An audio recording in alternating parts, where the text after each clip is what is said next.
রাজকপাল কাকে বলছে? সকালবেলা ঘুম থেকে উঠে দুধ দিয়ে গেলাম একটু কলপাড়ায় ব্রাশ করতে যেয়ে দেখি আমার শাশুড়ি এক ডিশ, বড় ডিশের এক ডিশ যত আইঠা কুঠা জুঠা প্লেট আমার জন্য ছুঁয়ে এখন দিছে। আমি যত ছুতাই দিই, যত চোরামি করি, কোনো লাভ নাই। দুপুর একটা হোক আর দুইটা হোক আর রাত তিনটাই হোক, এগুলো আমাকেই ধুতে হবে, আর না হলে কথা শুনতে হবে। সো আমি তাড়াতাড়ি করে ব্রাশ করে চলে গেলাম এগুলো ধোয়ার জন্য। আমি রেডি, কাঁসার টাসার দিয়ে একদম রেডি আমি হয়ে গেছি। ভিমবার দিয়ে থালা বাসন ধুবো, এটা আমার পছন্দ, কিন্তু আমার শাশুড়ির কথা হচ্ছে ভীম দিয়ে থালা বাসন দিলে থালা বাসন পরিষ্কার হয় না, ছাই দিয়ে ইচ্ছে মতো মাইজা ঘুষা ধুইতে হবে, হাত কিভাবে নষ্ট করা যায় সেটাই হচ্ছে কথা।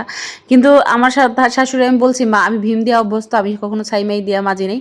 তার কথা হচ্ছে ছাই দিয়া না মাজলে থালা বাসন পরিষ্কার হয় না, থালা বাসন ছাই দিয়ে মাজতে আজকে হবে। শুক্রবার, জুমার দিন, ছুটির দিন, সবাই হচ্ছে দুরুদ পড়বে, বেশি বেশি করে নামাজ কালাম পড়বে, ইবাদত করবে। আর আমাদের ঘরের বউদের হচ্ছে আজকে কাজের দিন। আজকে সবার ছুটি, আমাদের হচ্ছে কাজ। এ বানা, ওটা খাবো, ওইটা খাবো, সেটা খাবো, বাচ্চাদের স্কুল ড্রেস ধোয়া, বাচ্চাদের স্কুলের জুতা ধোয়া, বাচ্চার বাবার কাপড় চোপড় ধোয়া, সবকিছু হচ্ছে আজকেই। আমাদের কোনো ছুটি যাদের নেই, জাল ছুটি। আছে তারা তাও একটু ভালো আছে, জালেরা ভাগযোগ করে কাজ কাম করে, আর আমার তো জাল জাল কিছুই নেই, আমার হাজবেন্ড একা। সো যাই করো নিজের একাই করতে হবে, মরো আর বাঁচো, কাম কাজ কইরা মরো।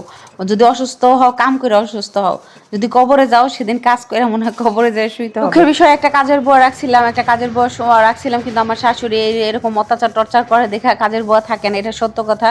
আমার শাশুড়ি খ্যাচ খ্যাচ করে, এখন আমি সহ্য করি দেখে, আমি সব কথা মানি দেখে সবাই যে মানবে তা না।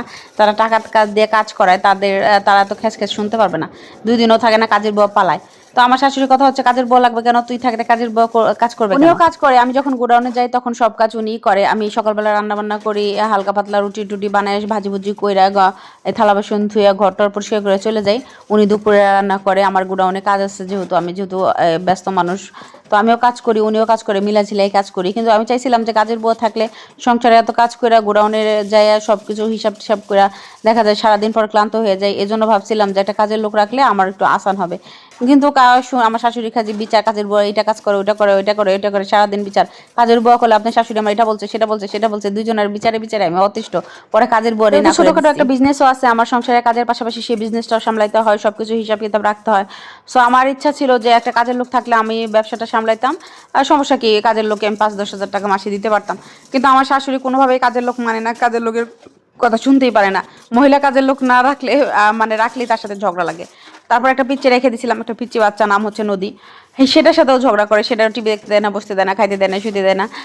তো যাই হোক সেগুলো আর নাই বলি। তারপরে হচ্ছে এখন কি করব, কিচ্ছু তো করার নাই, শাশুড়িকে তো আর বাদ দেওয়া যায় না, কাজের লোকই বাদ দিয়ে দিই।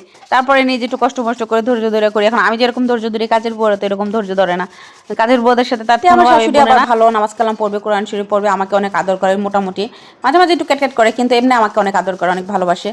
তো সব কিছু তাকায় চিন্তা করি যে আমার শাশুড়ি মায়ের মতন কি করব, নিজে ধৈর্য সহ্য করে মিলেমিশে একটু কাজ কাম করি দুজনে মিলেই।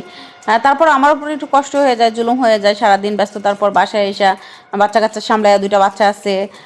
তো আমি একটু অসুস্থ আলহামদুলিল্লাহ। যাই হোক, সব কিছুর শুক্রিয়া, আল্লাহর শুক্রিয়া, যেমন আছে আলহামদুলিল্লাহ ভালো আছি। কাজের মধ্যে মানুষ ভালো থাকে, সুস্থ থাকে। ঘরে যত মানুষ শুয়ে থাকবে, বসে থাকবে, মানুষ তত অসুস্থ হয়ে যাবে। মানুষ যত কাজ করবে তত মানুষ সুস্থ থাকবে।